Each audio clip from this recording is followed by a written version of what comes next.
Hello! So, guys, napasugod tayo dito sa Crispil's Lodge, Flores Avenue, Piapi Beach, Dumaguete City, Negros Oriental.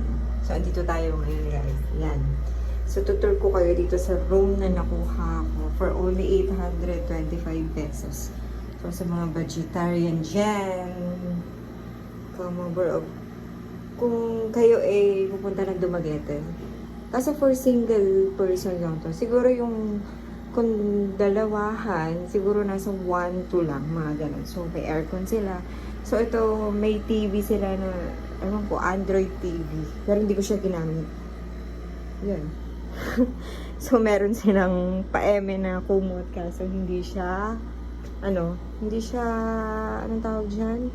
Comforter, yung parang mantel. So, parang kurtina, yung tela. So, okay na yan kasi 800 lang. So, in fairness, meron siyang heater. Ayun. So, magagamit mo yung heater. Pero, hindi ko siya ginamit kasi parang natatakot ako. Ewan ko kasi parang doon ako mag-on. So, hindi ko siya ginamit. So, ayaw ko. Alam mo na, baka mag-grounds tayo. Yun lang. So, yun. So, Crispil's Lodge, medyo, siya,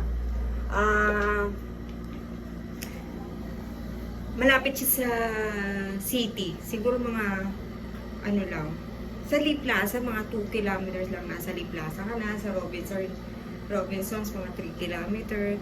So, sa airport, Sibulan Airport, mga 4 kilometers siya. So, very okay to sa mga budget.